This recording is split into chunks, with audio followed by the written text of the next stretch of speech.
Great, thanks.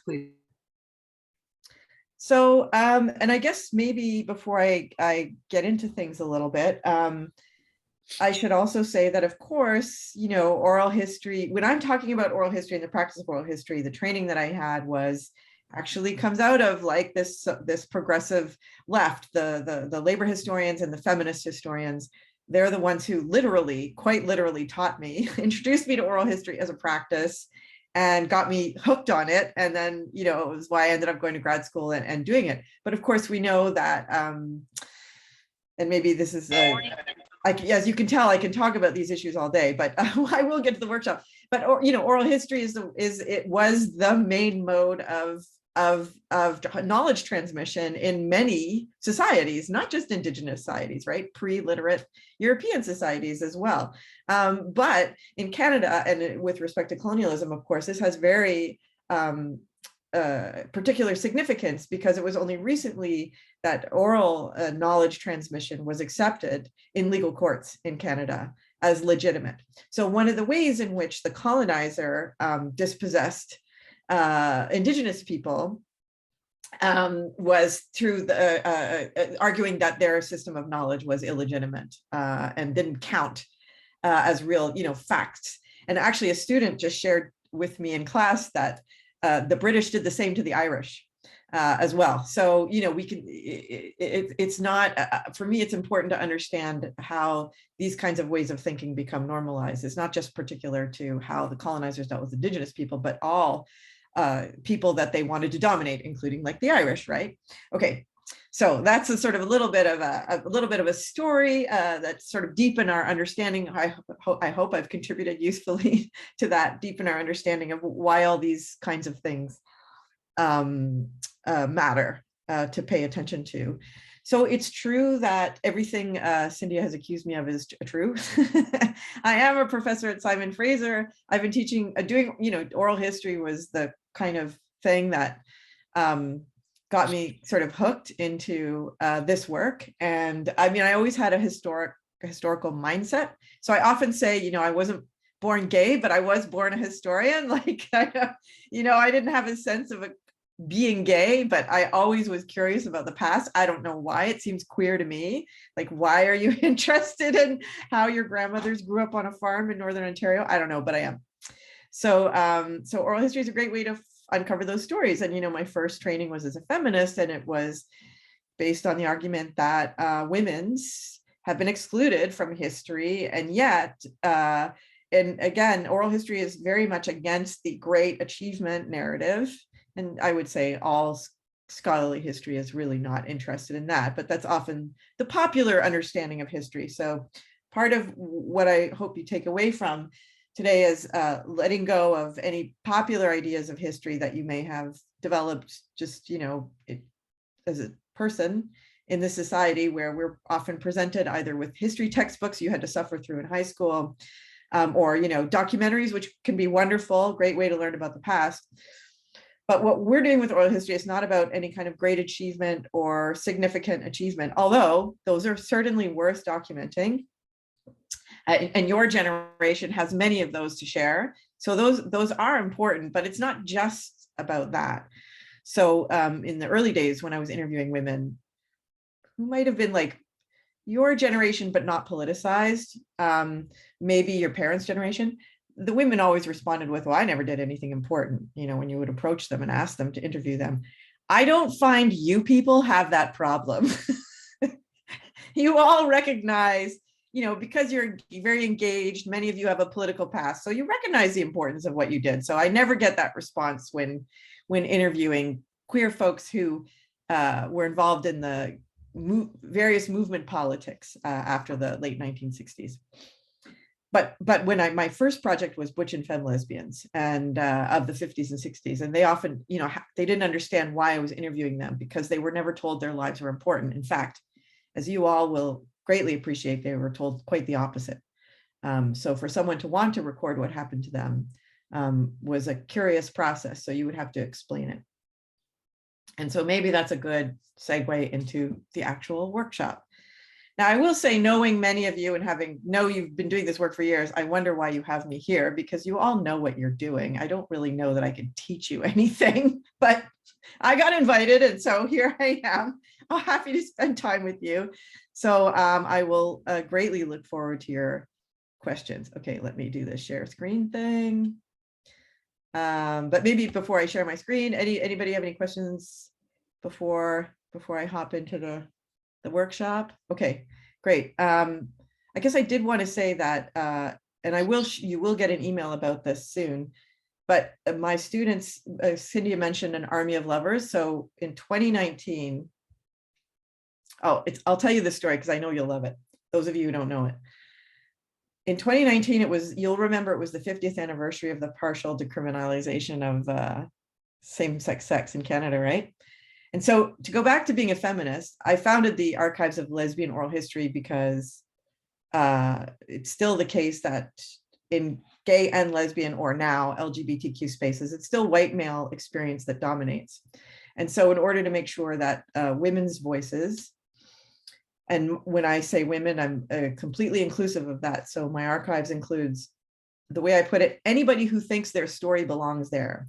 So if you're a trans guy and you feel that if you were a lesbian in the past and you identify like that part of your life experience is important, we'll put it in our archives. If you're a trans woman and you identify as a lesbian and want it to be in the archives, we'll put it in there. And so that's the way we approach it, is if you think you had lesbian experience that you want to be archived, put it in the archives. That's it. So the person, the interviewee, gets to decide. And that's actually a very important principle in oral history practice, the point is to empower the interviewee. Like that is the sort of philosophy, that is the ideology, is we are empowering the disempowered, is to go back to old school language, right? We might want to nuance that a little bit, since most of us here are white. And so we want to think about, we want to be a little bit more self-aware of the ways in which as white folks we're privileged, and those of us who are settlers, the way we're privileged. But in any case, that's the kind of philosophy. So in 2019, when all that was going on, I was like, yeah, of course, all of this is about the white male experience is being centered in all of this discussion about the 50th anniversary. And, pretty fed up with that malarkey. So I knew that the following year was the 50th anniversary of the Royal Commission on the Status of Women, that famous feminist report. And I said, you know what? I bet you that will get no funding, because of course the celebration of same-sex partial decriminalization got tons of federal funds. There was a wonderful coin that was issued. Joe Average designed it. Lots of money went into this. I said, I bet it will get zero money, zero coverage.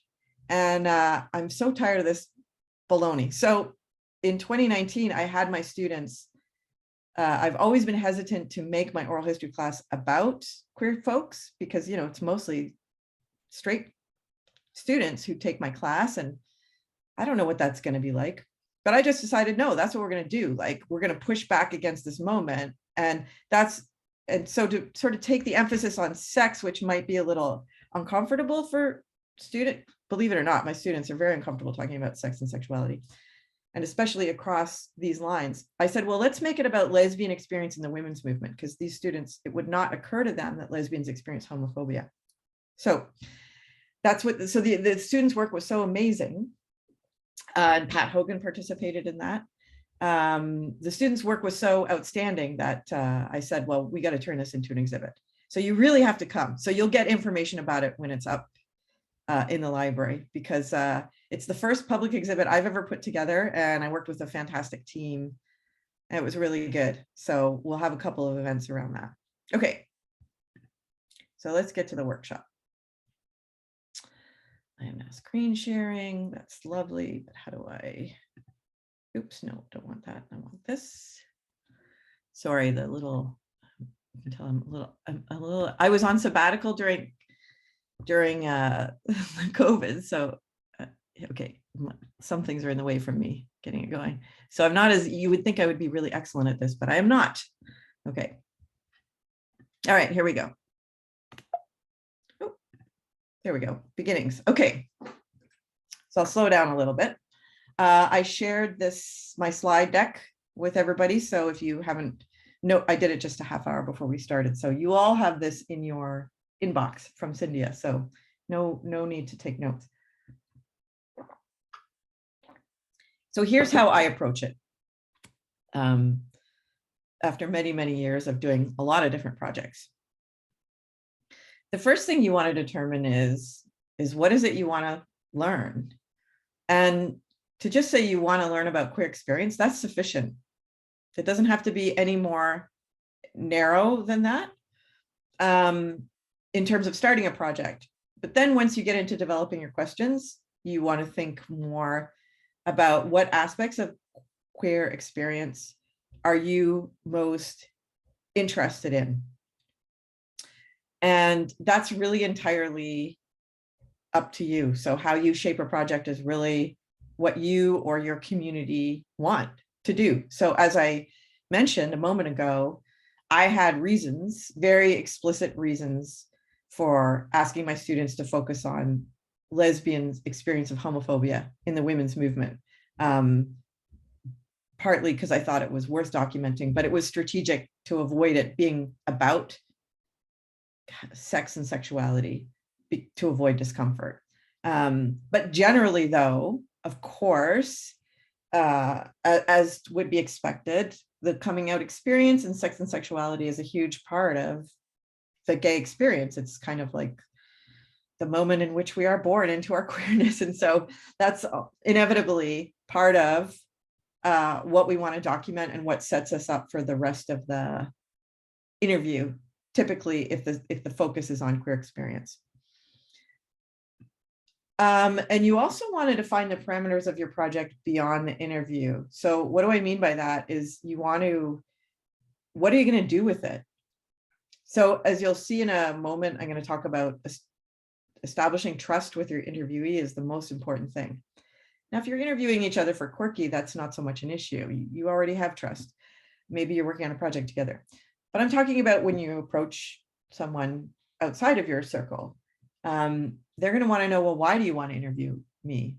And to say that you're curious doesn't explain why you're recording it. Like, what are you going to do with that recording? So you need to have good, clear answers for that. Now, as I just said, the project I did with my students, I didn't have a plan to do a public history exhibit at the end. So when my students, when I initially approached potential interviewees, I just said, would you be willing to be interviewed by my students for a project on this? And then when I got the idea to do the exhibit, I had to go back to each person and get their permission. So consent is a huge part of this. Informed consent is a really important part of the ethics of doing oral history, and an important part of relationship building and serving the community. And in academia, this has a very fraught history. So typically interviews serve the interests of the interviewee, whether it's for an undergraduate course or a graduate degree or for research. Oftentimes, and I know Chris Morrissey once made a remark that she's been interviewed hundreds of times, and where are those interviews, So that's one of the things I do is archiving. I think that's important. And it's great to participate in projects with students, and that's fine. And students, don't always have like a big ambition to go do a big project. That's okay if you want to do that. But for you being the interviewer, it's really important that you let the person know your intention for what's going to happen with that recording. All that being said, it's important to keep an open mind. And so I'm going to tell you a little bit of a side story here. Hold on a minute. I don't want to stop sharing, but I want to. Okay, I think I need to stop the share. Start sharing, because I want to share a different screen. I want to share something. Oh, here we go. Share. Okay. So you have the link in the trying to see if I can make it to fit. Okay, so this is a project that I did um, when I did my master's thesis, as I mentioned, was on butch and femme lesbian bar culture. And one of the things that's always been astonishing to me about butch and femme bar culture is how consistent the norms, the culture was across Canada, the United States. I just find that odd. Like, how does that happen? These tiny little sub-communities, sub-communities, how do they get like, so that everybody's more or less on the same page about what butch is and what femme is and so on. But the one thing that was unique about Toronto is that the main bar was in Chinatown. And as I did my research, it became clear to me that there was more than, it wasn't just in Chinatown, but because it was in Chinatown, there were actually like economic and social and even sexual relationships with the Chinese. So as some of you will know, in Canadian history and in other, American as well, you tend to get the history of the Chinese, the history of lesbians, and the history of sex workers, and they're all separate. But it was clear to me that they were not separate, they were all overlapping. And so I wanted to go back and study this, right? And look at the overlaps, the complementarity of relationships between these three groups. And so it was, so what I do on this website is, so here's the bar and here's some photos from the inside of the bar. And so I'm explaining my project and I'm showing my evidence. And this is a website I created for students, but also for the community. And so basically in this website, I'm explaining the process that I go through. And so I interview all these different people and I'm getting all this different information. And here, and I've created clips, so you can listen to clips, you can read transcripts, so you can get a sense of like what an oral history project maybe looks like. But what happens, let's see where it is in here, is that it's going along. And then I meet this woman, Mavis Chu. And Mavis tells me a story that blows my mind. So she says, it's too bad you're not interested in the 30s and 40s. And so I've learned enough at this point to say, oh, yes, I am. I wasn't, but she obviously had a story to tell me. So I wanted to know what it was. And so in Canada, the story we tell about Chinese is that the Chinese were discriminated against in Canada. And oh, sorry, things are popping up here. And that they lived lonely lives as bachelors. They were called bachelor societies because of race, because immigration was blocked, so they couldn't bring women over, and B, Canadian society was very racist. And what Mavis pulled out, and this is this, I wonder if I can play it here. This is her family album. And she pulls out this family album and starts showing me all these pictures. And they are, oh, let's see if I can just go up here. Her mother married a Chinese, her white mother married a Chinese man. And the family album is all these Chinese men with white women. So she calls it a family album, but technically they're not biological family. So it's really like a truly queer family. And a lot of the women were sex workers and working class. And so this totally changed the story of the Chinese in Canada before World War II. So because of this incredible discovery, this is an Italian woman. Most of the women were French Canadian, but this woman here is Italian. So because of this, I'm going to go back to my slides. I just completely dumped the other project and wrote about this instead. Because it was obvious to me as a Canadian historian that as much as I love my lesbians, this was a more significant story. Like this was huge in terms of like changing how we think. So being, knowing what you want to learn, but being open to the story being different. And one person who is here with us right now, she doesn't know I'm gonna draw attention to her, but I often use an interview she did is Greta. She did an incredible interview with Amanda White, and I often use this. Amanda White is Haida, And I often use this interview to teach about the complexity of identity when looked at intersectionally. So what happens in this interview with Greta is she asks Amanda like the basic question about her sexual orientation, or when did you know you were a lesbian, or coming out, something like that. And what happens is Amanda starts talking about residential schools, and it becomes very emotional. And what Greta did that was so brilliant is she just listened. She didn't interrupt her and say, yeah, but what about coming out? Like, when did you know you were a lesbian? She didn't, she just let Amanda, because for Amanda, even though Amanda didn't say, well, if I talk about my lesbian identity, I have to talk about residential schools. She didn't say that. She didn't cue her to that. That's just where she went. So allowing for that to happen is really important. So a question might take you to a place you were not expecting or anticipating. Don't hold your notes so tightly that you can't allow them to tell the story and make the connections they make. And as I say, it might not seem obvious to you what the connection is.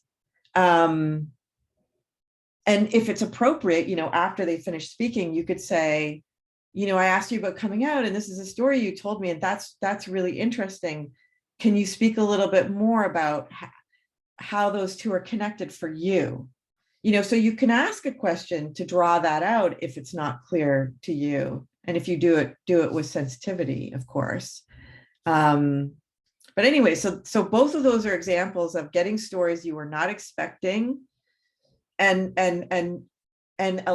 being curious and allowing it to go in that direction and not imposing your own agenda on it, and your own expectations. And I'll talk just a little bit more about that around good questions in a moment. If as I'm going along, I'll just carry on, but if as I'm going along, I'll ask, please put your hand up or put something in the chat, and I'll ask Cynthia, because I'm not good at watching all that at the same time. And I'll ask Cynthia just to speak up and let me know, because I'm quite happy to stop and go. It makes it more interesting anyways. It's hard to sit and listen to someone talk for a long time. Okay, so I talked about knowing what your purpose is. So ethical practices are really important, and not just, in a university context where our projects are overseen by a research ethics board, but just in terms of like good social relationships, right? Being in good relationship with each other. So you want to be clear about what your intent and your purpose is, and communicate that to the person that you're interviewing. And so you also want to provide them with full and informed consent. Now, you may know, and like Cynthia just did an interview with a university student. I'm sure she had a consent form you had to sign, and if she didn't, she was in violation of her research ethics board. But you're in the community, you don't need to have that. And I don't think it's important. I've never really thought about it, so I'm not going to say I think it's important or not think it's important. Maybe sometimes it's good to have something in writing. It's good, from our point of view, it's good to have it in writing, because if somebody, like, let's say they agree that an interview I did can be archived, and then later on they say, I didn't agree to that, I can say, oh, here's the form that you signed saying that, have you changed your mind? So it's good kind of protection, but I've never had that happen, actually. Okay, so it's up to you whether or not you want to write it down and communicate it with them. I don't have any advice to offer you on that, but you do want to let them know. Full informed consent means letting them know what it's about, and so generally that lets them know generally the kinds of questions you're going to ask. So simply, if it's about queer experience, then they know, okay, that's what you want to talk about. So that's what they're agreeing to be interviewed about. What do you plan to do with the interview once it's done? If it's a project, like, are you going to use it to maybe write poetry or a short story or do a play, or you want to do a podcast, whatever. How are you going to disseminate it? So how is it going to go out into the public, in what form?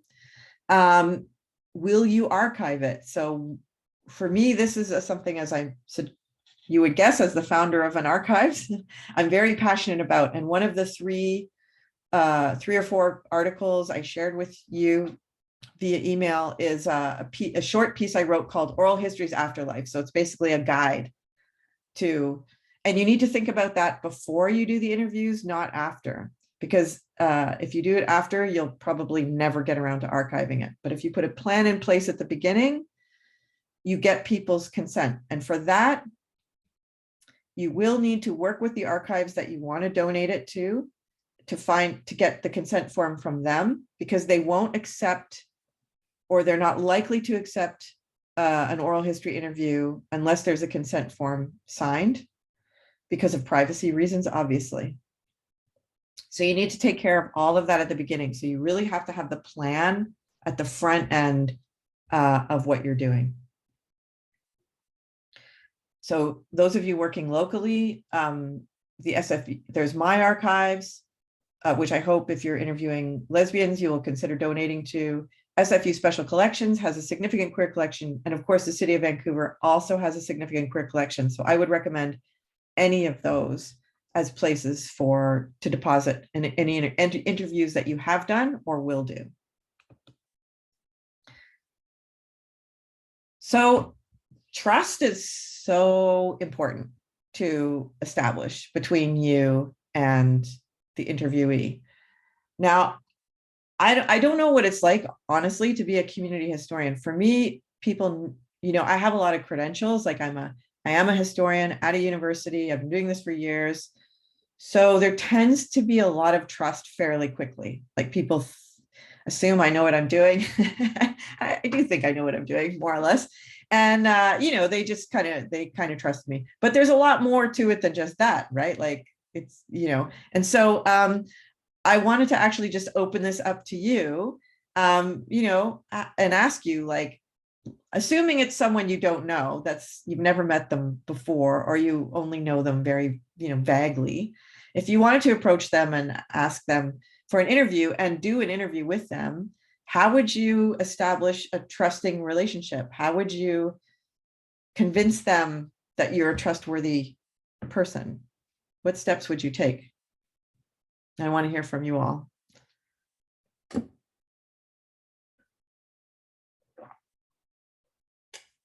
Just speak up. I can't see everybody because maybe I'll stop screen sharing for a moment. Screen sharing, and then you can see everybody. Yeah, there we go. Go ahead, Cynthia. And then Marcia. I think that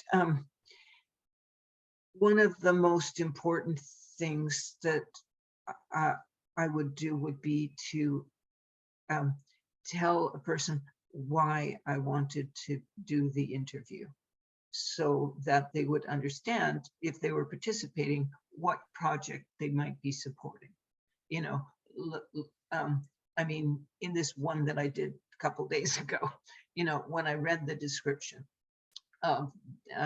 they're looking for something like body image and activity issues of aging lesbians or something. I thought, well, that's interesting. That somebody would be, would care about how our bodies are as we age. And so that was kind of helpful. But before I started the interview with that person as the interviewee, I said, why are you doing this? Why are you interested? To me, that is one of the important parts of the trust, and to be willing, like, if it seems like a totally one-way street, that's quite hard. If I'm going to be interviewed, I need to know something about the person who is doing my interview, what lens they're hearing it through. So if I'm on the other side, if I'm the interviewer, I want that person to know enough about me that they trust that they can be honest with me. Great, thank you, Cynthia. Marcia? I guess I spent all my life interviewing people because I was a social worker, but yeah, the main thing, I would introduce myself to the person. I would see if they had questions about me, if they had any questions, things they wanted to know about me, I would assure them that it was totally confidential, that anything they told me would only be shared with their consent. And that if I took any notes or anything, that they could read them. I know this wasn't what we were taught, but I would also always, if somebody wanted to see what notes I'd written about them, what was in their file, I would just hand them the file and let them read it. And when I've ever interviewed people for other purposes, I've always wanted them to really look down, because often I didn't hear right exactly what they said. I wrote it down wrong. They had corrections, they had things they had to do. And also to speak slow enough that if they thought of something or they had some question, that they wouldn't have to be talking over me, and to keep an eye on them and see what was going on with the person. And quite often emotionally charged situation would bring an emotional response. So people would feel tearful or have trouble speaking or start to dissociate because it was scary or something like that. So to be aware of that, and always have a box of Kleenex on hand. Just be prepared for an emotional reaction and or hostile reaction, or, you know, people have a lot of history when they come to you, especially for me. Like if people found out I was a social worker could have taken away their mother, taken away their child, done terrible things to them. So those kind of things. Yeah, I would imagine as a social worker, you would have a very keen, like you would be so tuned, you would want to be so tuned into those subtleties, especially because you have a lot of power, or oftentimes social workers are in positions of power, making decisions about like whether or not custody should be allowed or things like that. So it's, the dynamic is also a little bit more loaded too, can be. I worked in mental health, so I mean, I could decide whether the police were going to come and drag this person off to the mental hospital. Right. Yeah. I mean, it was often pretty, you know, they might have weapons. Yeah. There were those kind of situations. So it was a matter of being pretty careful and pretty aware. And it's different than doing oral history. But I have been involved in oral history also from both sides, a lot of people interviewing me and me interviewing other people. But there's a lot of overlap there too. Absolutely. So one of the things, I mean, so you both have said lots of really great things. And all of them, I completely agree with. So knowing the purpose of the project and who benefits from this research, like sometimes, as I say, I find that people are quite happy to help undergraduates. Like they don't want anything more than that. They're just happy for the opportunity to share their experience, make that connection. It doesn't have to be part of anything bigger, but like the kinesiology study, that sounds really fascinating. And it's going to have potentially a bigger benefit, right? Like other kinesiologists will have access to this research and hopefully their practice will expand based around this. Right now, most of you know Claire Robson. She's working on queer elder abuse, doing oral interviews with people. So similar kind of thing. One of the things before we move on that I don't have in my list of things to talk about, but Marcia brought up like interpretation. You said you would hand over your file and say like, did I get it right? So this actually comes up in like the history oral history, our methodology. And there's a really famous article where the opening, oftentimes scholarly articles, it's a quote and then a subheading. And so the quote is, "That's not what I said." And it's a young feminist scholar who interviews her grandmother about her, adolescence. And she applies a feminist analysis and interprets that her grandmother's father, so her great-grandfather, like him as being patriarchal and controlling.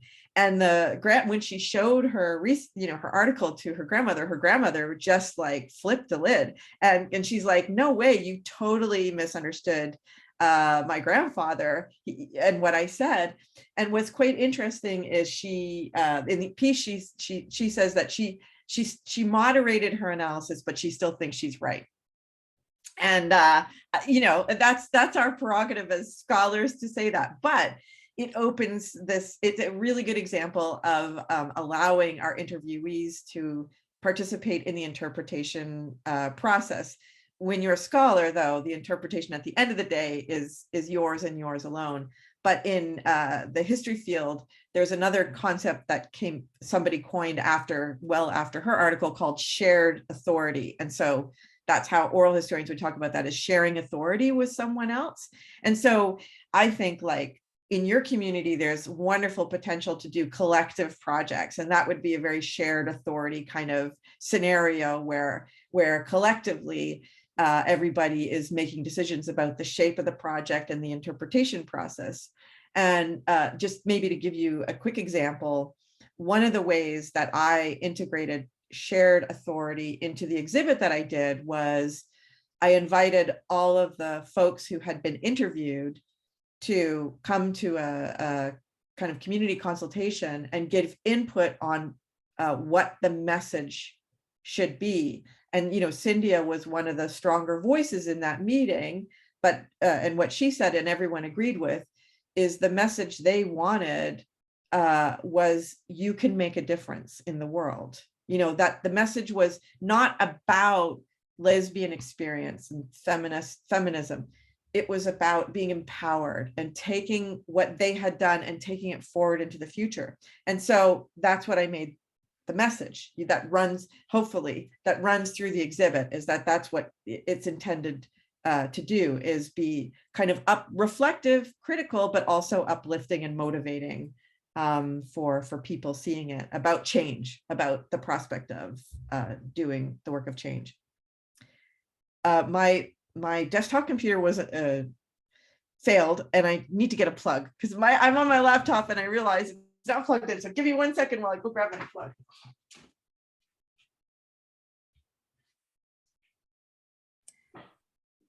Well, something I was going to say. Oh, just a minute. While Ella's doing that, just a procedural thing. We're going to break into breakout rooms at some point with 2 people in it, but we're going to have one 3-person group that includes Jan, so that she can type and someone can speak on her behalf. Okay, just letting you know. Okay, yeah, I realize I'm as usual talking much more than I had intended. Okay, so some of the things that I wrote: explaining your purpose clearly is really important. Letting the person know that they are in control at all times. So we always let people know you can stop the interview at any time. If once the interview is over, you just don't feel right about it for whatever reason, giving them that autonomy and that control. If you do have a project in mind, you know, that has to end at a certain point. So typically what scholars do is we give them a copy of the interview, like, you know, digital file, they can listen to it. And we say, if I don't hear back from you within, you know, 3 weeks or 4 weeks, I'll assume all is well and I can proceed. Because you can't, you know, be producing an exhibit or writing a short story and then you're just about to go to publication and they say, no, I changed my mind. I mean, again, this has never happened to me, but it's just, you need to put some limits on it, but you want to make them feel like they're as much in control of the process as possible. And then listening to their story and shutting off yours. So this is really important, and I alluded to it with referring to Greta's interview. And, you know, Cynthia said, like, what lens are they hearing it through? You want to make sure they can hear you and understand your terms and appreciate and be open enough to understanding your reference points, and then asking about them when they don't. So we have a tendency to compare when we're listening to somebody. And I encourage you for the rest of the day, like whenever you're listening to somebody talk, just notice what's happening in your mind, like how you're comparing it to your own experience. You're making judgments, you're making assessments. Constantly, our mind is doing that. You want to let all of that go as much as possible, and really be listening. So you're not engaging in the way you normally might, but really just listening to their story. Okay. So I just want to before we go into breakout rooms, talk a little bit about what's a good question. So again, I think all of you, I don't think I have anything to teach any of you here about that, but maybe it's just a good reminder. So we always talk about asking open-ended questions, but sometimes a closed question is needed. So when did you come out? That's not an open-ended question. Like there's an answer to that, right? There's a time and a place that most of us, would define as like a coming out moment. And that's good information to know. That's a good way to ground a story. Where were you born, for example, right? So that's not an open-ended question. So sometimes you need them. But generally, though, I'm going to give you 3 examples of, like, let's say we want to think about coming out. So was your coming out experience negative or positive? Well, that's kind of a limiting question. I don't like that question because you're kind of already putting some container about it. And really, when you think about it, like, how would you answer that question? I mean, it was probably a bit of both. So it's not really a great question. I would prefer something more like, so tell me about coming out for you. What was that like? But even better might be, who was the first person you came out to? So, and I think when you look at these, you can see why who the first person you came out to is a very different question. So you might say, well, that's too specific, that's too narrow. But actually, in my experience, it invites people to tell a specific story. And when you tell a specific story like that, it'll bring out, like if I said to you, who is the first person you came out to, it will very easily bring out the process that led you to coming out. Like you'll get that story, but it also grounds them in time and space, and it helps memory better because it's more specific. So tell me about coming out is very general. And in your mind, you could kind of go in a lot of different directions. So it's really up to you. And I would say experiment. And I would also say different people will respond differently to different questions. So it's an imperfect science. But you could say, for example, well, tell me about coming out. And if you could do, who's the first person you came out to as a follow-up question, for example, and you might find that gives you a richer answer, or it doesn't. But the reason why I wanted to put these here for you is because in my experience, people would often see the first question, was it negative or positive, as like a very good social science, approach to understanding gay experience. But what I'm suggesting to you is that actually let go of the idea of like quantitative data, right? Which is a very social science, sociology kind of approach of like, well, this percentage of people had a negative experience and this percentage have a positive experience. And oftentimes that's the way that sort of information of experience is presented to us as meaningful data. But that's not what we're going for here at all. It's the richness is in the uniqueness of each person's story. So the details of the uniqueness of their experience, and their experience is going to be completely different from everyone else's. I was 21 or 22 when I came out to my mom, and my father, who I was very close to and really identified with, he died when I was 10. When I came out to my mother, she said, well, that makes sense. Your father was bisexual. Now, I can pretty much guarantee you that was not most people's experience. That was probably fairly unique. And I flipped, I flipped out, and that's a whole other story. But there's a lot to be learned in that. Like, it's a good, rich story that tells us, I ended up finding out my dad was, I don't know if he was bi or gay, but a priest told him, get married, it will solve your problems. And my mom had a child out of wedlock. So as my mom put it, he had his sins and I had mine. They were Catholic. So it was kind of, they understood each other, right? And they married. And that experience is common. That experience is common, right? Of that time period, the 1960s. So you really it's not about trying to get like a general experience. It's actually trying to get as specific as possible.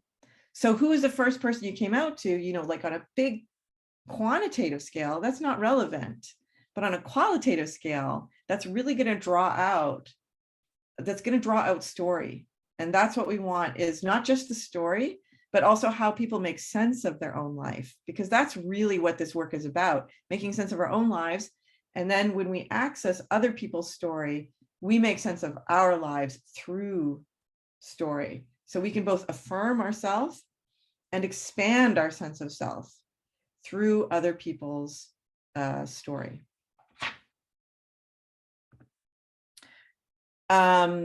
So asking, as I was just saying, asking who is the first person will elicit this a more specific story. Okay, so I want you just to experiment with this. My own practice has evolved. I don't even ask, when did you come out? Because I feel, again, that that's a limiting concept. It puts a frame on it, and people might have created a narrative. Every queer person, I think, has a narrative about when they came out.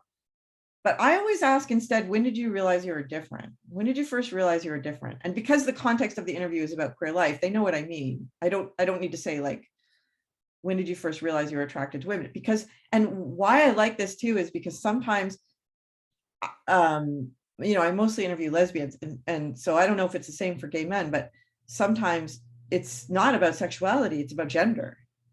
That's when they realized they were different, right? Because they weren't like other girls in terms of their interests. So that's where they might start the story. And that's how they're making sense of their queerness, is also through gender, not just through same-sex attraction. So I like that question. When did you realize, is what I say, when did you first realize you were different? So, and then, so what I'm going to suggest we do is we go into breakout rooms, and one of you try the first question. And if there's time, ask a follow-up question. And then one of you try the second question. And if there's time, ask a follow-up question. And then, so we'll give 5 minutes for each. That's not very long, actually. Sorry, we'll give 5 minutes for each. And then just quickly, just give a little bit feedback to each other, like, how was that experience for you? So one can ask the other, so how was that for you? And then the other asks the other, how was that for you? And just give a little bit of quick feedback, and then we'll close the breakout rooms. All right. So any questions about that? So we're just playing around, experimenting with the question itself, seeing how it feels asking it, and seeing what kind of, noticing, like, really pay attention to the answer that it elicits from the other person. And it doesn't matter who asks which question. And I'll just ask whoever's, I guess if it's whoever's managing the breakout room, if after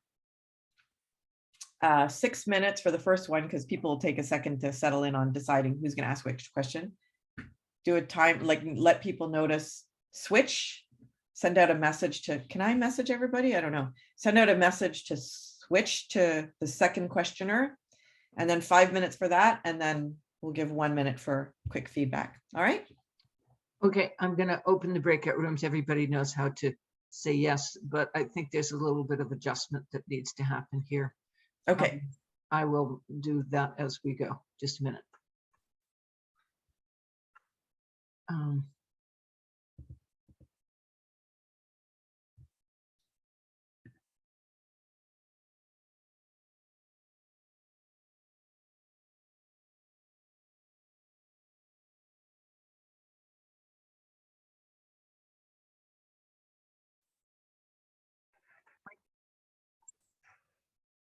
Hi, Val. I think everybody's okay in a, oh, just a minute. Sorry, I have to go back and fix something. There's some people that aren't assigned. I'll be right back.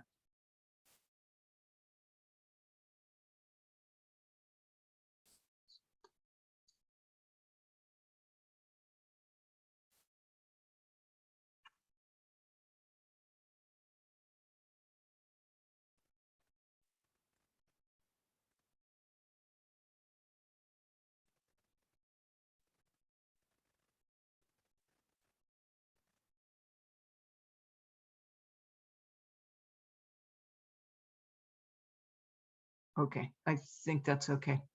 And now I have to look the time. Okay, it's just right on at 12. Hi, Val, you want to unmute yourself?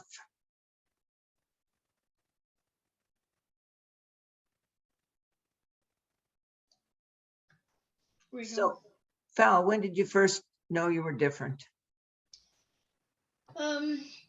I I was in university, and I fell in love with a woman I was working with, who was also a student, and realized that it was falling in love with. So I didn't ever tell her, but God, we wrote poems to each other and posted them on notice boards. It was weird. I can't think of it, but anyway, that was the first time. And what helped you recognize that it was falling in love with? God, good question. Because it was also physical. I wanted to kiss her. Let's see. And I never did.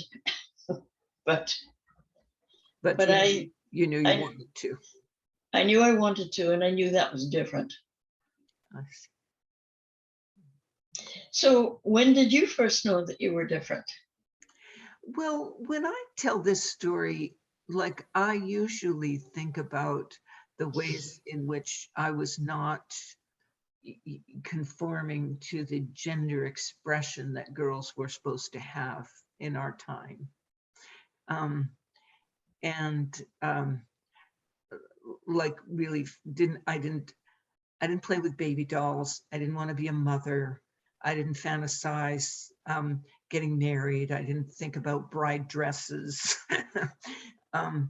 I played with boys up until I started school.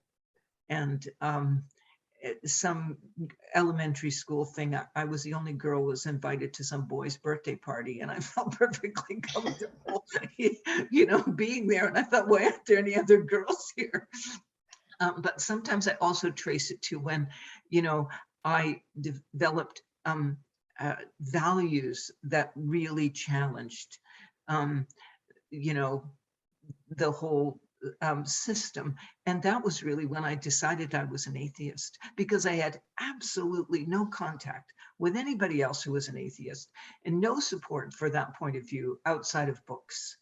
And it was a point of view that would put me outside of everybody and everything that I knew. And yet I thought, that's how it is, and I think of that as having this kind of moral courage to just be true to myself instead of limited by the options handed to me. And I often think that my ability to come out as a lesbian is kind of grounded in the experience of doing those other things earlier on, not being a girly girl, and not being a Christian in a Christian world. Yeah, those are ways in which I was different. Of course, I was also different in that I excelled at math and science, and none of the other girls did that. And the boys hated me for it. Oh, ouch. Yeah. But there was this class I took, Val, it was like an accelerated class that only super smart science kids in grade 9 got to do. And I was the only girl, they were all boys. And a whole bunch of them flunked the first test that we had. And I got 100%. And from that moment on, I was ostracized by every boy in that class. Oh, that's awful. And I still got A's, but what happened about that was I decided in a way not to become a scientist or mathematician, because I wasn't going to spend my work life hanging out with guys like that. Good point. Yeah. Because I often think about, given how passionate I was about math and science, why did I give up the idea of doing that for my profession? and it was a lesbian thing. I wanted to hang out with women, not with nerdy guys. Right. And all of that kind of before I came out to myself. If I had thought more deeply into the question, I would have said, not with the science math part, but that when did I know I was different, was I was not a girly girl either. So yeah, but I translated it in terms of sexuality and answered the way I did. Interesting. Well, because to me, one of the things I've found out by having been interviewed a bunch of times is that there's a lot of different answers, many different answers that you could give to the same question, which is sort of why I like being interviewed, because there's different ways to look at my life like that. So I'm going to see if it's possible for me to send a message to the breakout rooms to tell people that they're supposed to go to the next question. Yes, I can. So I'm just about to do that. Okay.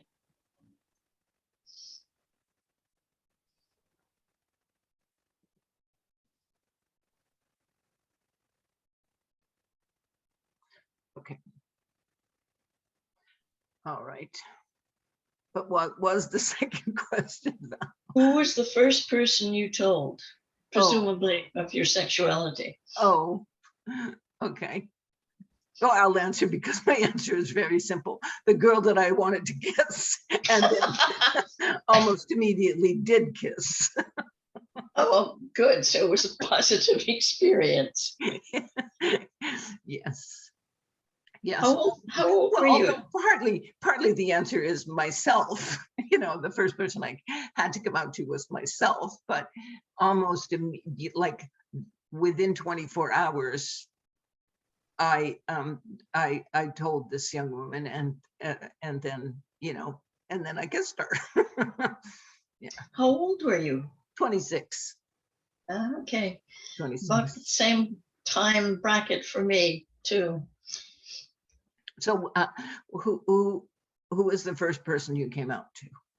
I came out to Lorraine, who is still a close friend of mine. She's not gay, but she's been completely supportive my entire adult life.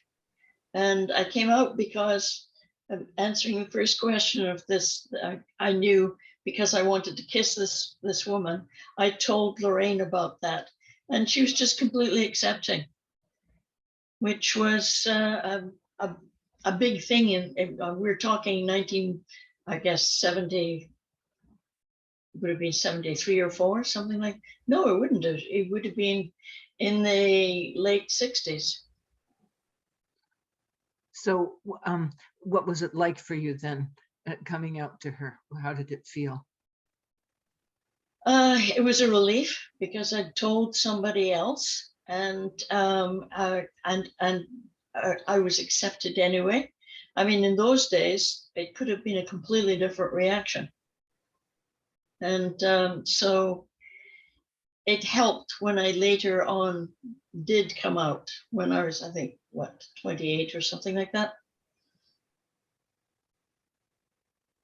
I suppose in my case, it helped me to tell Michelle that I wanted to kiss her, because I knew that Michelle wanted to kiss me and that she already identified as a lesbian. So okay. I figured that she would be, not only supportive and open, but pleased. Well, that was a good experience. But I still think about myself. Well, it took me long enough.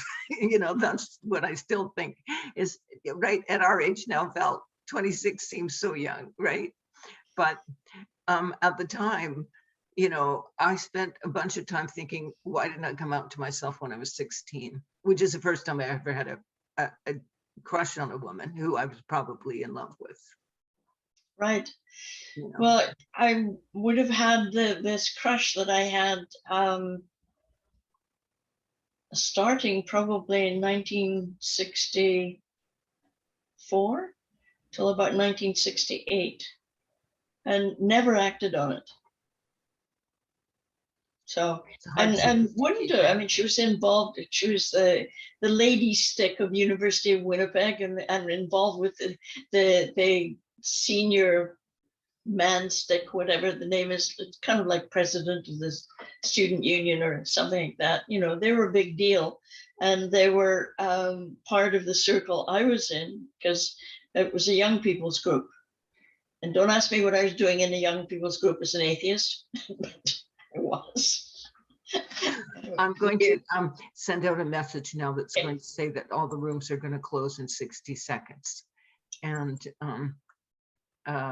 we have 60 seconds to keep talking before we go back. So have you ever done a recorded interview with somebody else and archived it? No, I haven't. Have you been interviewed? I haven't been interviewed, no. I see. At least as far as I can recollect, but these days my memory isn't as what it used to be. So, but I don't think I have been. I'm fairly sure I'd have a memory of that. But those questions are really interesting because they took me back to stuff that I hadn't thought about for a long time. Did they do the same for you? I've been interviewed a bunch, so I've had a lot of time to kind of prepare it, think about it, go over it. Yeah. Okay. I'm going to go back to the main room now because Okay. Make sure this is working well for everybody. Okay, so I'm going to. So Cynthia, Gail is having some technical issues with her microphone, and so she can't be heard. I mean, she can't hear the other person. I could hear her, but she couldn't hear me. So, but I called her on the phone and we were able to talk. So That showed flexibility. Good on you, Dawn. So speaking of the tech of that, did that all work with everybody? Elle, was that okay for timing and everything? Oh my gosh, your timekeeping skills are amazing. Okay. Well, Jan and I, Harris came in very late, so she didn't get to share any of her comments. Would anybody, I'd love to hear from a couple of people just how that was the experience of interviewing or being interviewed was for you. Jan was wonderful. It's the first time that I'm talking directly to Jan, and it was an experience and a half. And she was able to use a word, and like it was a story. Jan, you were really good to work with. Thank you.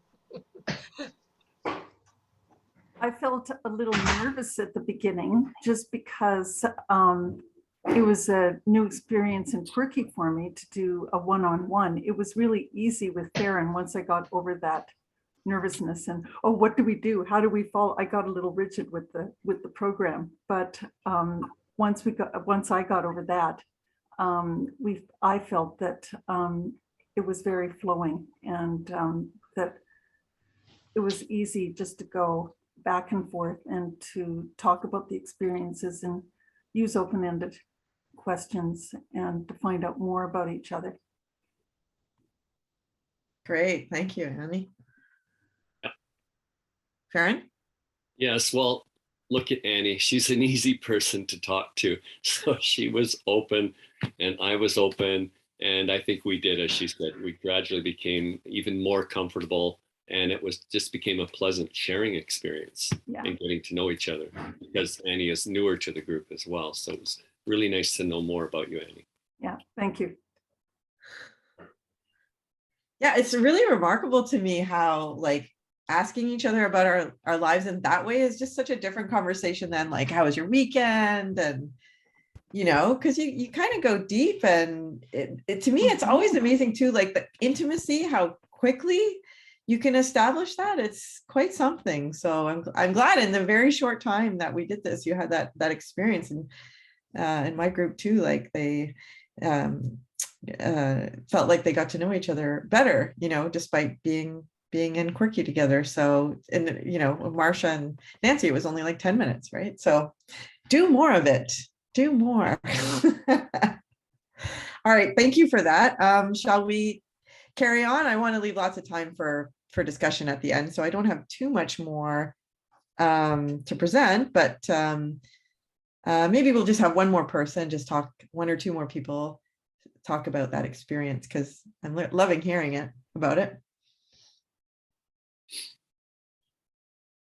Go ahead, Val. I found the questions, Cindy and I know each other relatively well, so, but I found the questions really good in that it took me right back to things I haven't thought about in a long time. So, and open up more stories. So we could have gone on talking easily. So thank you for that.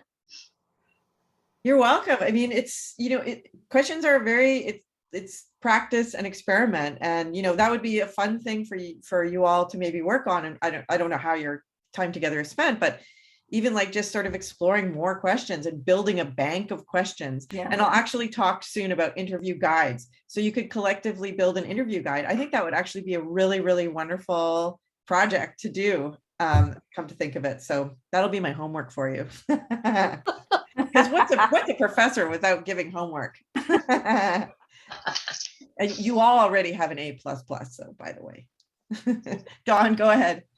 The question about who is the first person you told, I felt was a little bit hard to answer. I think it's a common experience with a lot of gay men, especially that a lot of people know you're gay before you do. And there's something that you're doing that's telling them, but without really telling them. And I certainly had that experience for a long time before I actually sat down and told somebody.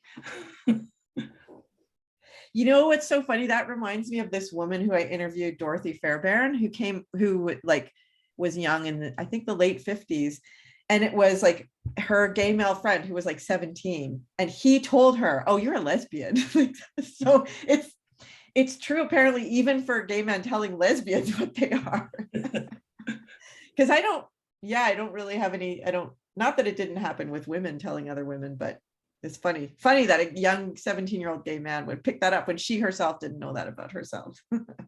So it's almost like there might be another question, if one can introspect it.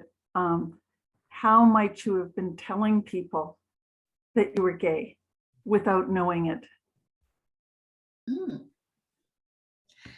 Yeah, I mean, that might be for me, that would be hard to answer, but maybe it's evocative for other people. So yeah, maybe when looking back. Yeah.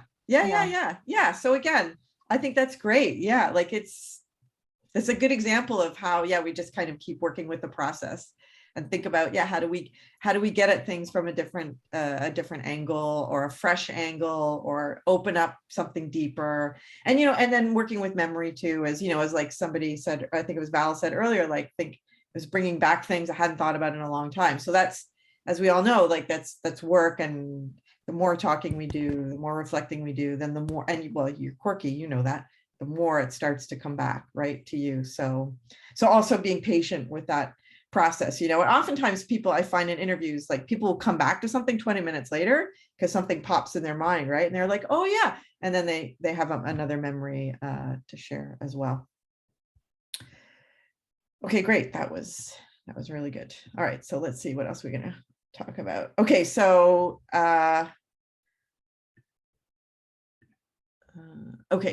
so just to play from current slide. Okay, so I said this at the beginning, but I'll just maybe repeat it now. So what oral history is and is not. So so as I mentioned, if you're thinking about, okay, I'm gonna like collect history. So not to think about it as the broad general overview, but rather like really getting into the intimate details of a person's experience.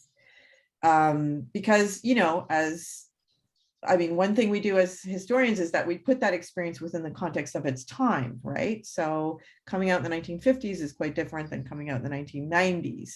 And so, the book that Cynthia held up before with all its, the introductions I did were to each era, right? To give an overview of like, well, this is what was kind of going on in that era. And so the sort of identities that were available to us, and the, whether it was just bars, or whether there were other kinds of activities that we could get involved in, all of those things are like specific to the history of the time. So you don't have to worry about those things though, and you don't have to ask your narrator to do that historical contextualizing for you. That's the work, at least as a historian, the interpretive work that we do after.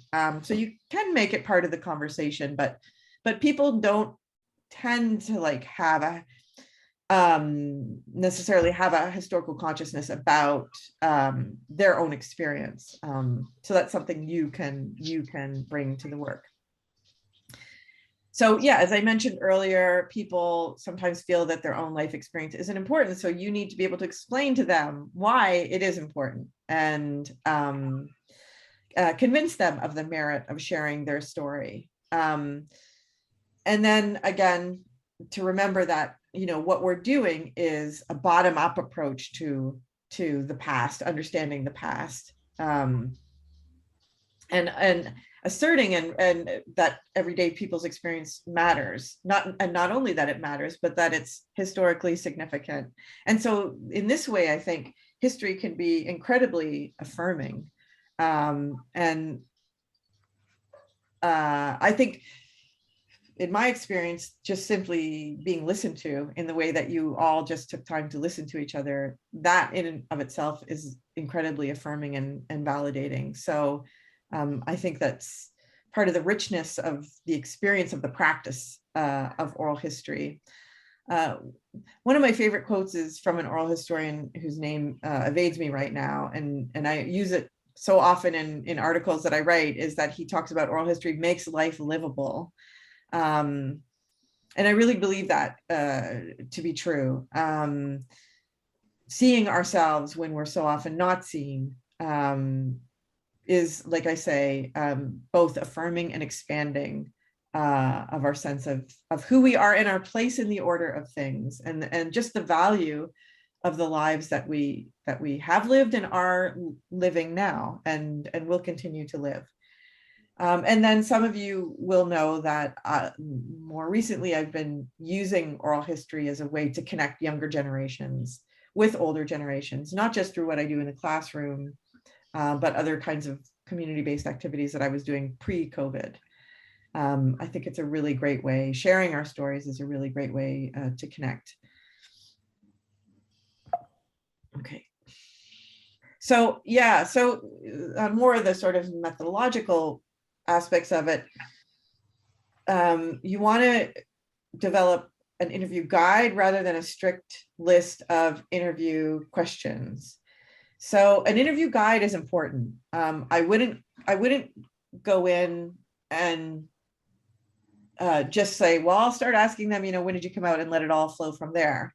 Because the conversation will stall, and a guide will help you know where to go next. So sometimes you create a guide and you never refer to it, but sometimes it's really useful when there's a natural pause in a conversation to have something you can turn back to and scan and see, okay, where do I want to go next with this interview? You all seem like very, very easy people to talk to, but not everyone is. Some people need to be drawn out. And also, they're really looking to you to guide the process. They don't know what you want to know from them.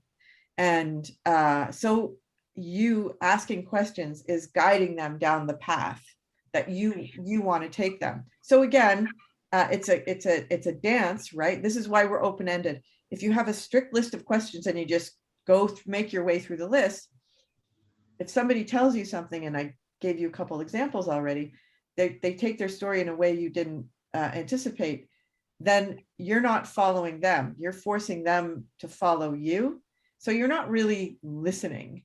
And the process is really one about deep listening and following them. So you're kind of giving them the prompts But then once you give them the prompt, then you're kind of following them. So, but there's also a skill in asking probing questions as well. So when someone gives, that's why I asked you if there was time to do a follow-up question. So asking them to expand on what they've just said. They might have just mentioned something in passing.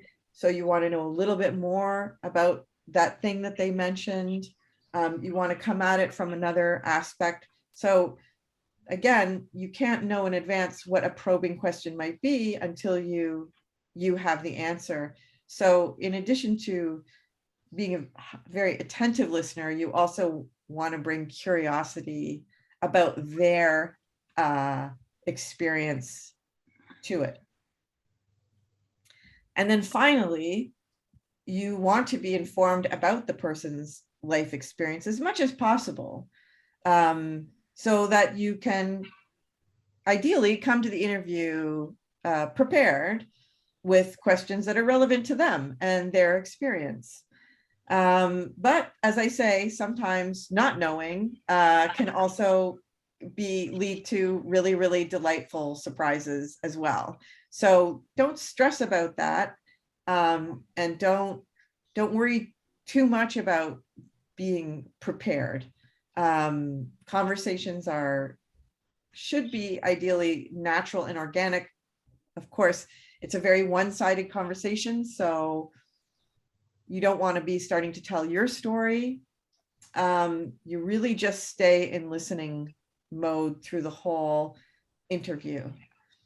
I remember one point I read a critique of that, saying that, you know, if you're not sharing your story, you're not being vulnerable and you're putting too much pressure on the other person, and that you should, you know, expose yourself just as you're asking them to expose themselves. And so I thought, oh, okay, well, fair enough. So the next couple of interviews I did, I would respond a little bit with my own story, and they always looked at me like, what are you doing? Why are you talking? Oh, it's really funny. I wasn't expecting that. So I was like, okay, drop that. So yeah, that's my homework for you now, is to develop an interview guide and just take time to reflect on like questions that are evocative. And you're all writers, so I think you will have a good sense of the specificity, right? Like, you know, that good writing is about, you know, not just telling, but describing, right? And so who's the first person you told is like very specific about, you know, give me a name, right? And so that's a kind of writerly sensibility, I think. So you're all pretty well primed for that. So being a good listener is critical. And I just have a couple points to make about that. So one, and I can't stress this enough, is to have confidence in your recording equipment. So even though I've been doing this for years, and even though I use 2 devices, I spend the whole interview anxious that it's not recording. I can't help it. It's so I try to set my device up so it's pointing toward me, so I can see that it is recording, and so I can relax. But every once in a while I get a panic, like, oh my God, is everything working? So don't use, you know, the record feature on your iPhone the first time you meet with someone. And you want to keep the recording equipment beside them, not you, because their voice is the most important. So you want the sound quality to be capturing their voice best. So you want your mics, and if it's your phone, you know, your phone sitting beside them. Yes, go ahead, Dawn. Paula showed us this thing you can do with your phone. I don't know if you know about this, but it's really great, where it actually makes a transcription of what's being said as you're talking. And I have the notes on that. Paula's not on today, is she? No, okay. So I can send those around, but it's great because then you have a transcription of the interview without having to go back and listen to it and retype it. So yeah, that can be really helpful. I haven't used that, but I do sometimes use the microphone function on Microsoft Word. And if you're just talking, it doesn't capture the grammar, even though I find it very good. The transcription quality has really come a long way. It doesn't capture grammar. So you still end up spending a lot of time going in making sentences out of what's being said. So just to be aware of that. I also wanted to say that I don't think I have it on any slide, but one thing I always do is I've asked the person what's the best time of day for them in terms of like their energy. So most people I'm interviewing are retired, and some people are morning people and some people are afternoon people. I also, I may have this on another slide, but I also, always you want to interview them in their own home if they're comfortable with that, because you just want people to be in their best form and in the environment where they're most comfortable. You definitely don't want to do an interview in a cafe because the ambient noise will all be picked up on your recording, and it's very hard to work with that material. So you really want to be in a quiet environment, and you want to do all the things like asking people to, I could go on for a long time about this kind of stuff, and I'll just be really brief, but you want to, everybody turn off their phones, make sure you're not sitting near an air conditioner that's going on and off. Like you want to try, and especially if you're going to archive it, you want to try and produce the best quality audio that you can. So you want to think about things like ambient noise, for example. And always make sure you bring a extension cord because and all your plugs for your devices, because you don't know how close you'll be to an outlet. So the really important thing, as I've said a couple of times already, is just to let go of your own story. And the more you can let go of your own story, the more you can hear what they're saying and follow them. It's tempting to interrupt. Oh yeah, I was there too. Oh yeah, I went to that place too. Oh my God, that happened to me. Don't really resist any temptation to interrupt. And also, even more challenging, I find, is being comfortable with pauses. I'm good at it now, but boy, it took me a long time just to be comfortable sitting as someone's quiet. If they're done talking, they'll tell you. They'll say, what's next? Or next question, or what do you want to talk about now, or whatever. They'll let you know, but just give them that space, because oftentimes, and you can't always read it, I find in their face, you can't always read that they're thinking, but they're thinking and they're pausing with something. So you just have to learn to be comfortable with that. And then don't hesitate to glance back at your guide. Like, you're not unprofessional if you do that. Just have a look down and, something like that. Okay. This was mentioned, I think Marcia might have mentioned this, about, that it can be very emotional. So you also want to pay attention to people's nonverbal language and signals. If they're getting uncomfortable, if they seem uneasy, don't know not to push or probe them. But at the same time, though, don't run in to rescue either. So one of the things that's really, and any of you who've worked in any kind of environment will know this, when people go to hard places, they always pull themselves out. And you don't need to do that work for them. The best thing, in my experience, the best thing you can do is listen. That's what we need. And that's what we long for, is someone just listening. Nobody can fix us, but we want to fix each other, and we want to soothe and console. And we can show compassion with our face, and we can show compassion with our bodies. But I would discourage you from interrupting, even to say words of comfort. People will find their way through it, as they have many times, and allow them to do that. And if you don't feel comfortable with that, interrupt, soothe, and you'll get better at it. You'll get better at just letting that person take themselves there.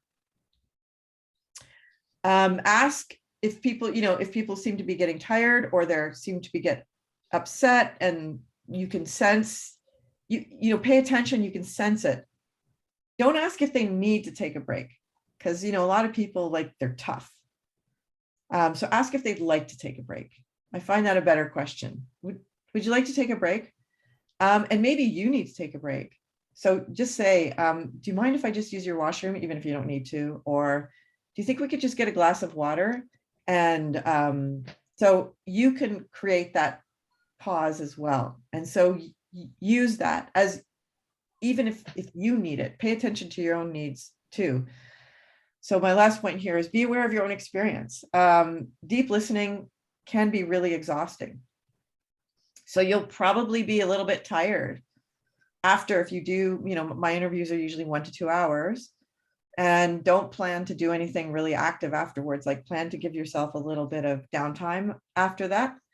You can just anticipate that for yourself as well. And then follow-up is really important. So in my practice with my students always do a second interview. For a couple of different reasons. They usually go off and do research about what they learned in the first interview, so that they can then ask deeper questions for the second one.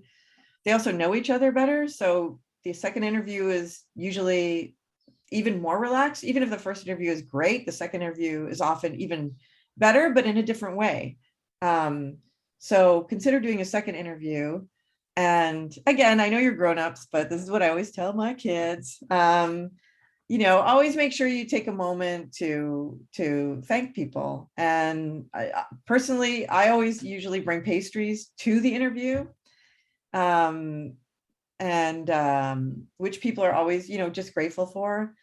And I always thank people afterwards for their time. Even if I thank them verbally, I still take time to send an email. So I think that's really important. It's important to let somebody know. It's always important to let someone know you appreciate them, and you know, it maintains that good relationship. And then in terms of follow-up, like, always make sure to let people know what, if possible, you know, when you've done something with that interview, let them know. Not everybody's interested. Not everybody wants to know or cares. But some people do like to know. And so it's very good ethical practice to do that. And given that you're a community group, chances are anybody you interview is someone you're involved with anyways. So that's not really a hard thing to do.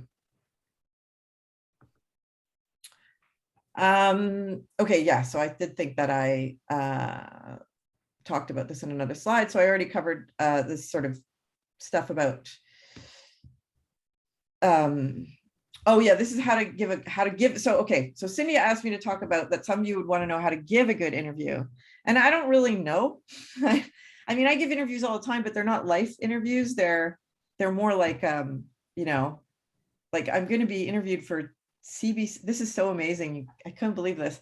Kids TV. They're doing something on gay pride for kids. CBC Kids TV. Like, oh my God, the world has changed. Anyways, so yeah, I know, that's great, right? So I'm going to be giving an interview on that, but it's like historical. It's not, you know, so I don't really know. So this is another instance where many of you here have been interviewed many times. So it's your turn to speak up. But what I can say based on what I know is be clear with the interviewer about your needs. And, you know, it's nice to be accommodating, but your needs matter. So, you know, you can feel free to be firm about this day and time, or these days and these times work for me at this location.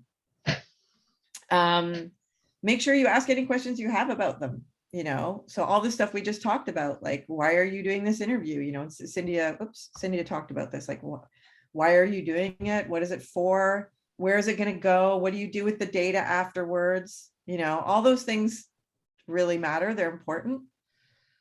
And then, you know, just trust that your experience matters, your story matters. And guide the privacy of yourself and others.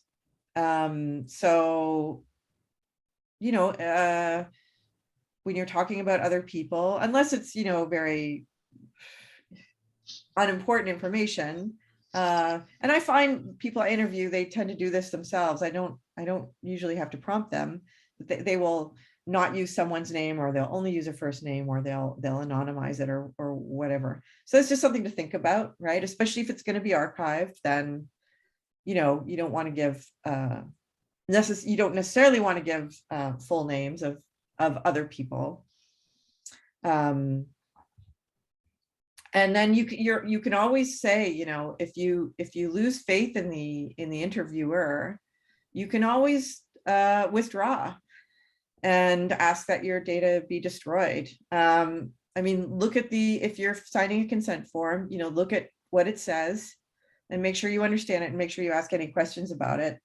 And there should be something in there saying, giving you a period of time to reflect and decide if you feel comfortable with it. And or you can just say, you know what, I really wish I hadn't told you that story about this thing that happened. So could you just take that off? And again, this is why trust is so important, because how do you know they're gonna? How can you trust that they will? And mistakes happen. I will tell you, and I'm very embarrassed to admit this, but somebody, when I archived somebody's story that they had asked for the setting to be restricted, somehow when it got archived, it wasn't restricted. And that was a terrible human error on the part of the archivist when they uploaded it. So, things can happen. Human error does occur. So I think it's wise just to be aware of that, and keep that in mind as you share your story with others. But I'm curious to know, maybe I'll start with Chris. So I'll stop sharing now, because this is the end. This is the end of my presentation. And so now we have time for questions. Oh gosh, not even that much time. Sorry about that. But Chris, you've been interviewed a cajillion times. What's your advice for how to give a good interview? Thanks. Funny thing is, I was interviewed this morning at 8 a.m. via Zoom. and so I'm not a morning person. So I had to set my alarm and get up early and all that kind of stuff. So I wasn't all that cohesive in terms of my process of thought. So what you said about the time is helpful, I think. The other thing that happened in this interview, because it was Zoom, I understood there was going to be one person interviewing me. And there was one person who started, and then suddenly there were two more on the screen. So, and I had no idea that was going to happen. I didn't know who they were. I didn't know what relationship they had to what the purpose of the interview was.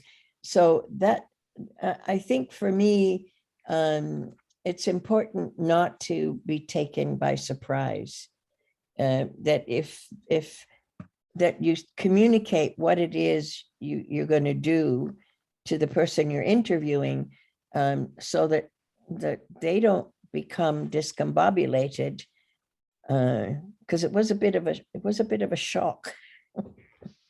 And I had no idea who these people were. So yeah, so that's something that you feel. So since we're talking about how to be a good interviewer, did you say, oh, who are these people? Did you stop the interview and say anything? I kind of did. Yeah, good. Given the topic and given a question they had asked me, or the interviewer had asked me, I said, well, I don't really know how to answer that question, because I don't really know where the other two women, where you fit in terms of this spectrum that we were talking about. So I had them talk a little bit about themselves. I turned the tables. Yeah, I mean, that's terrible what they did. That's really unethical. It's really unethical. You just should never do anything like that. And yeah, so I'm sorry that happened to you. No, it was a conversation, a discussion. So it's not going to be archived or anything, right? Yeah. It was just one of those conversations. Yeah. But the other thing, I mean, it's true, I've been interviewed often, and what I really do like really have appreciated the fact that many people, especially students, come back and say, here's what I've done, here's what I've written. That I really appreciate that, because I always have a bit of a niggling fear that something is going to get written, given my history, that something's going to get written that I'm not quite comfortable with being out there in the public.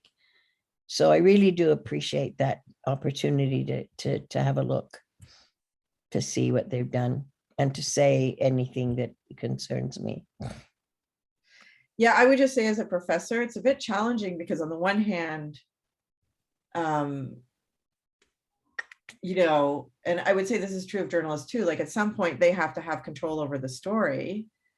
But you know, you're giving your story freely and willingly. So how you strike a balance between that is a really good question. But I think, you know, in the case of most students, it's not going to go public, but I would say that, so I find myself, if I was being on the side of the interviewer, I would say like, you should absolutely, you know, exert control. But speaking as a professor and the work I do, I know you can't entirely, but I would say a good way to be would you be willing to share with me, you know, this podcast before it goes live? Mm.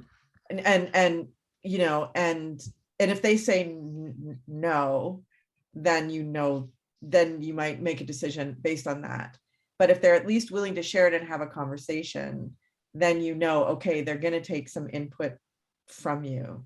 And again, my experience on that is very positive. In fact, I had a really great experience recently where I was interviewed for Globe and Mail has a news podcast, and, you know, the new census data came out, and they were doing a story on the sort of other gender category.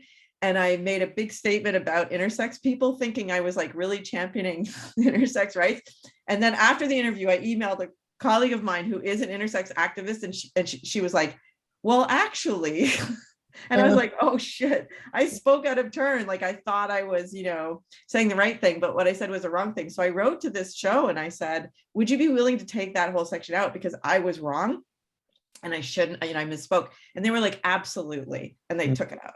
And I was so glad. I was just so, like, I've never had such a generous experience where they were just so willing to do that. And that's the ideal experience. That's the kind of experience you really want to have. So you can ask questions like, would you be willing to let me have a look before it goes public? And then if they say no, then I wouldn't participate. Cynthia, and then Marcia, and then Pat.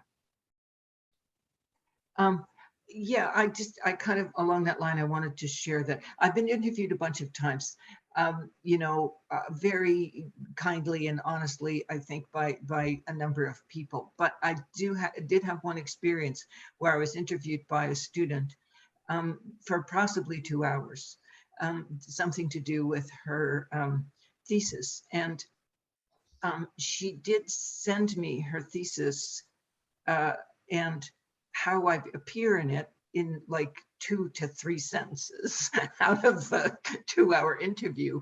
I did not feel was a very good representation of myself.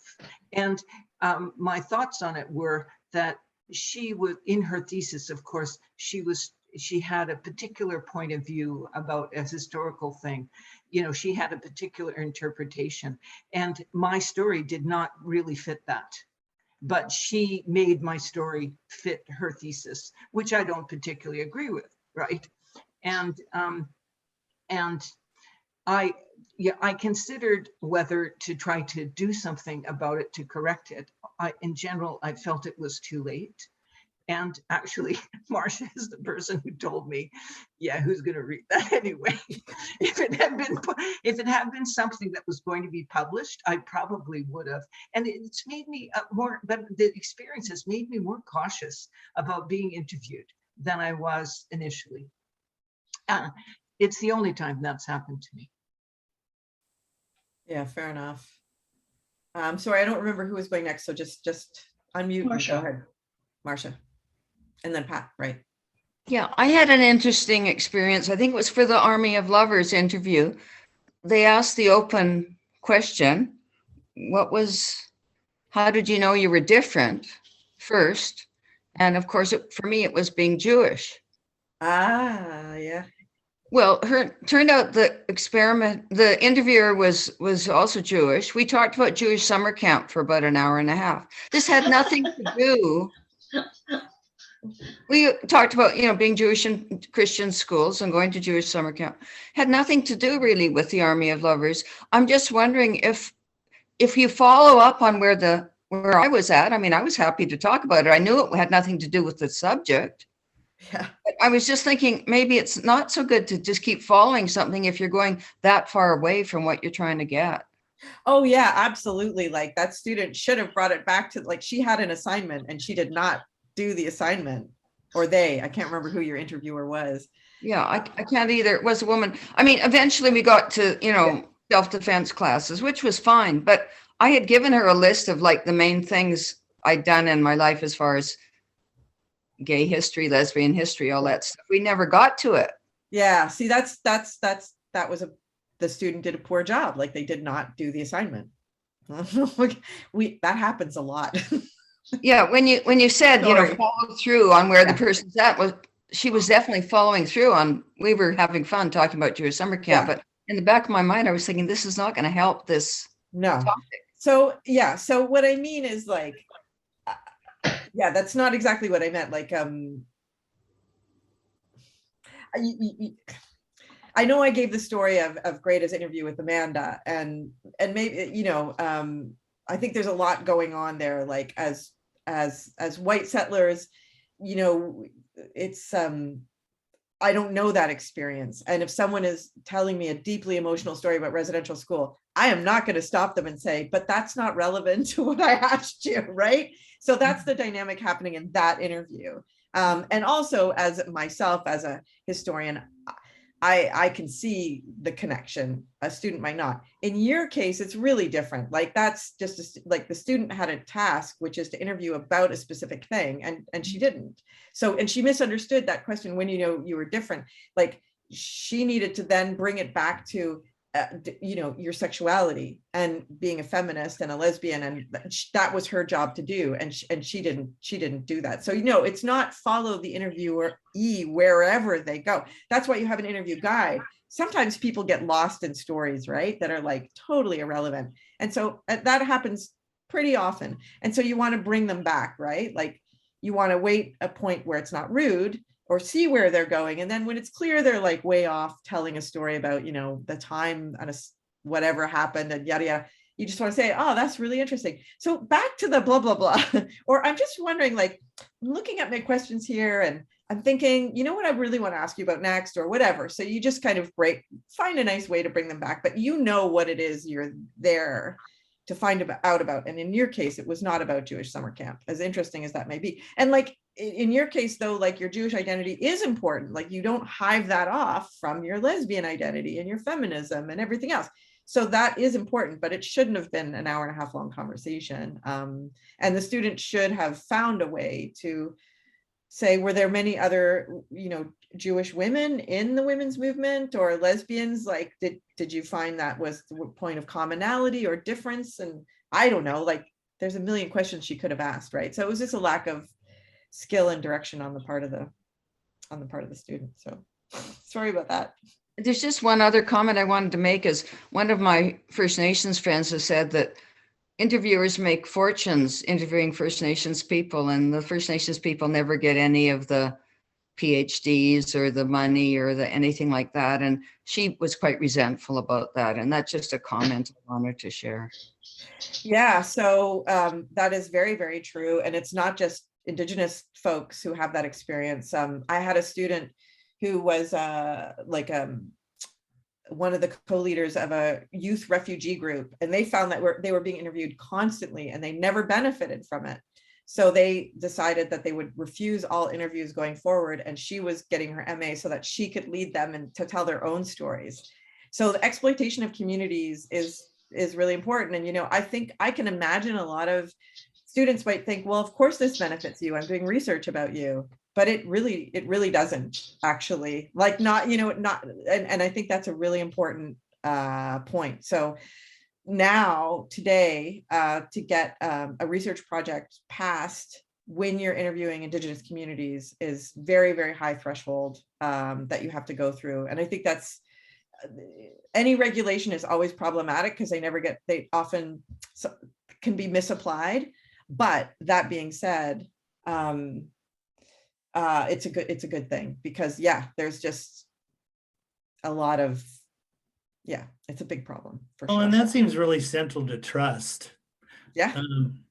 If you can't even communicate that, that's a big break of trust, it seems like to me. But it is. And, again, I could go on about this forever, but like the way the institution is set up for a PhD, it's you prove you have this knowledge. And I know, like, there was a story somebody told me, and I don't remember the details, but of an Indigenous student who wanted to share authorship with their community, and they refused because the institution has to treat you as the author and you get the PhD. So here they are trying to work with Indigenous ways of knowing, and it goes against the Western colonial framework of the institution. So, and that's important because it just bleeds down into the whole mentality of, if I'm going out into your community, whatever the community is, and doing research, that is inherently a good.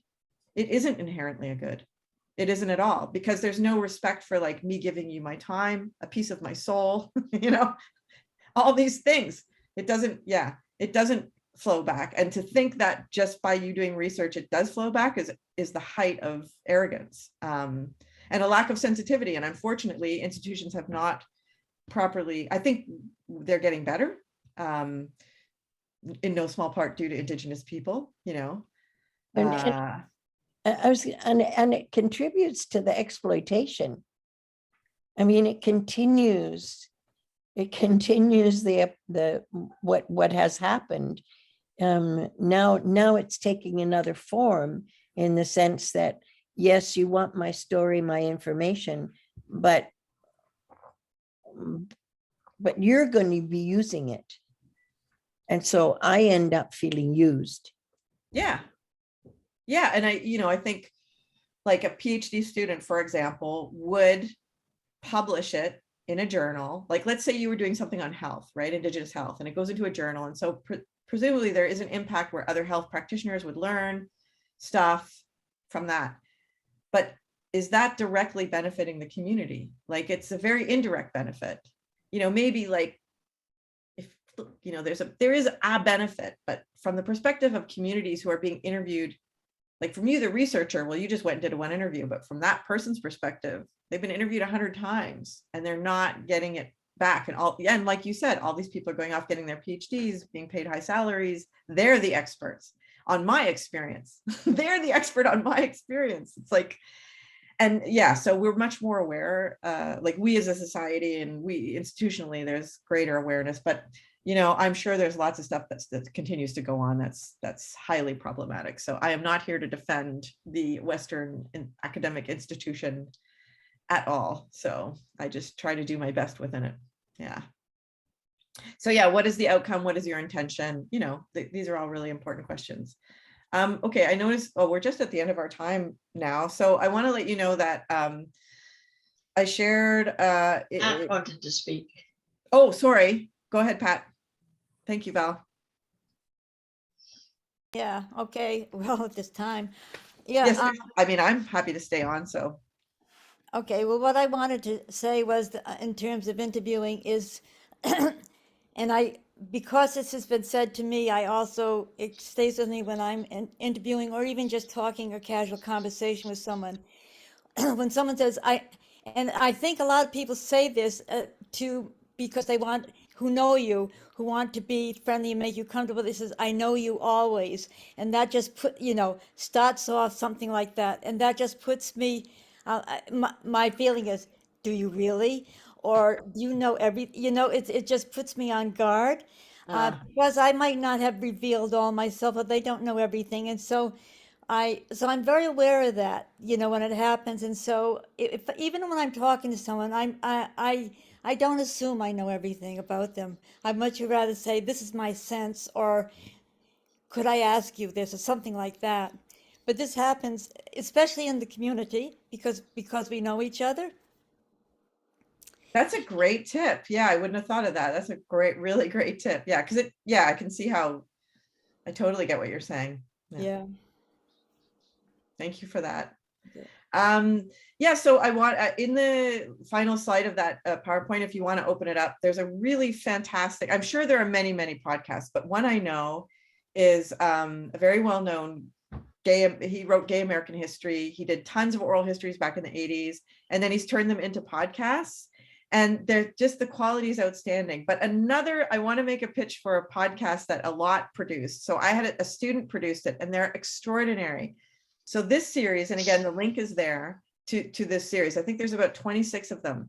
She interviewed oral historians, and she asked them to, first of all, they would play a short clip from from an interview that was memorable for some reason. It wasn't necessarily their favorite, but something, was evocative about it.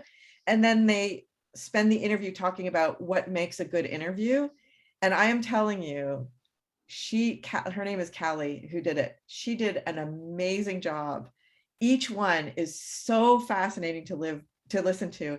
And I absolutely guarantee you will love them. They're really, really good. And everyone is so thoughtful, and they're great. There's a great diversity of people. So some of them are scholars, some of them are community activists, some of them are local historians. Like, there's all kinds of people who are the oral historians who are being interviewed, not just scholars. So the links to both are in that PowerPoint, and I hope you will spend some time listening to them, enjoying them. And I'm always open to feedback. I feel like I talked way too much today. So if you have any feedback for me on how this was for you, I had hoped there would be more time at the end for discussion, but I always talk too much. So I really enjoyed myself. I hope you did too. Thank you so much, Elle. I think that I don't think you talk too much.